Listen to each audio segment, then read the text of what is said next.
sumasayaw kasi sila sabihan ako na matigas daw yung yung katawan. Matigas ba? Feeling ko matigas naman kasi puro buto. Ay. So, ayun. After nun, ayun na nga. Hindi naman talaga matigas ang katawan. Ay, matigas naman talaga ang katawan ko. Kasi may mga buto. 'Di ba?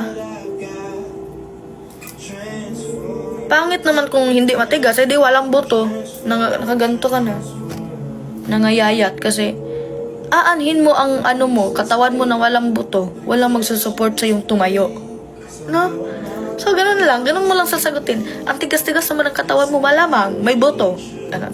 So, after nun, ang sakit ng likod ko, Diyos mio.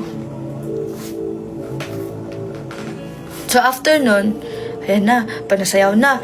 Kasi sabi ko, halaka, Diyos mio, Marimar. Pero give ko pa rin ang all ko kasi minsan lang mag-audition, tsaka nag-level 2 na ako, kaya itodo ko na. Malay mo pala, hindi pala ako matanggap kasi hindi ko ginalingan sa pagsayaw. So sabi ko, kahit hindi ako marunong sumayaw, sige sayaw. Tapos ayan na. Kung nakita niyo yung video ko na sumayaw ako na na pantropiko, yung sa PBB na, hi, my name is Nicolette Madero, tapos yung may sayaw-sayaw ako, ganun. Yun, dinala, ko na lang,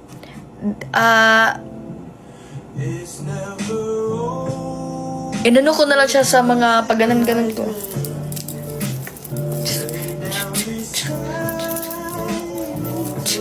Ganun na. And then after nun, sabi ko, ay, bakit ko nagawa? Kasi tinitignan kami ni Direk nun. And then, pinagmamasdan, ganun. And then after na, tapos na. Akala ko papakantahin girls. Ay na naman, nag-by group na naman. Okay, pili kayo ng sinong kakanta, sinong sasayaw. Siyempre, ako gusto kong magkanta kasi yun ang talent ko. Sabi ko, kasi yung kanta kasi, Glock 9 sana upuan. So sabi ko, gusto kong magkanta kasi gusto ko yan, upuan, ganyan.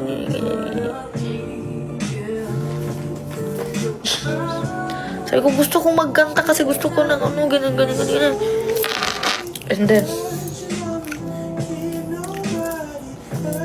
And then after nyan, ayan na, sabi ko, ako po, marunong pa akong kumanta, ganun. Tapos, sabi nung ikaw, akala ko pipiliin na ako kasi nga, gusto kong kumanta, gusto ko ipakita yung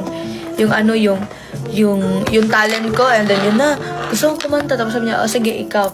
Tapos, nung pumasok na kami doon, kay Direk Lauren, ganyan. Wala, hindi ako ang kumanta, sumayaw na lang ako. And after nun, umubo na kami, and then, ayun na, tinawag na, okay, tatawagin ang nakapasa sa level 2. Okay, ganito. Okay, and then tinawag yung pangalan ko. Yung number. Ano daw?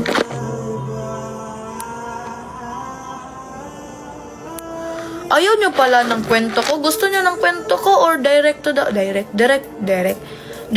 point na lang? Wala na akong matapik. Kung direct to the point na.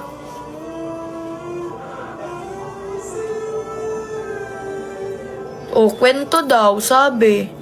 Go, kwento. Okay. So, level 3 na.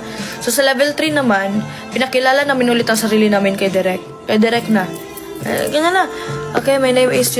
Tapos, sabi ni Direk, okay, saan ka ba nang... Parang interview niya. And then sinabi ko na adopted ako, and then yung mga kasama ko nag-iyakan ako. Sabi ko, sorry po, but this time, sabi ko, sorry po, hindi pa ako iiyak ngayon kasi parati na ako umiiyak dati, so hindi ko na po afford. Parang ganun yung sinabi ko, parang hindi ko na po kayang umiyak.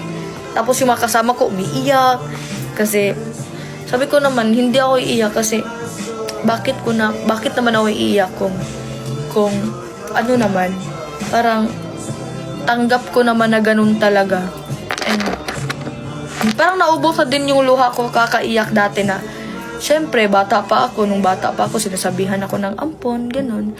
So, parang sabi ko, okay, wala na akong time umiyak kasi parang kinakawawa ko lang sarili ko, parang maawa yung mga tao sa akin dahil ganito ako, ampon ako, ganyan. Alam niyo guys, ako kasi hindi ko tinatanaw yung sarili ko na kaawa-awa. Kasi pag ganun, parang wala na, tinatamad ka nang gumalaw. Parang wala kang wala kang sa sarili mo, ganun. So, hindi ko talaga yun nilalagay sa isip ko na kawawa ako. Never!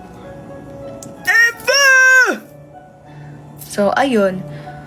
So, luckily naman, na-overcome ko naman yung lahat ng mga naririnig ko dati simula ng pagkabata ko.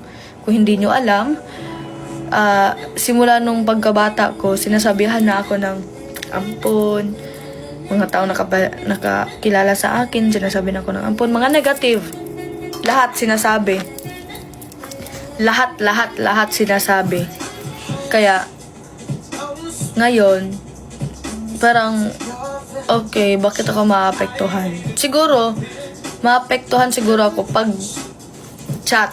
I mean, dun sa mga mali na sinasabi sa akin, siguro, kaya ko pang i-hold, pero pag sobra na, talagang, alam nyo naman, pag sobra na, bubuga talaga ako.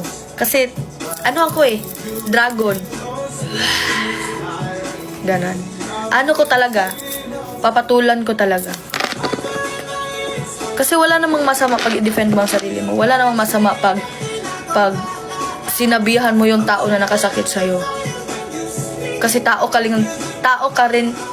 lang din naman. Hindi porket artista or something ganun. Wala nang karapatan magalit. Kasi, paano pag ikaw na talaga yung naapektuhan at sobra-sobra na?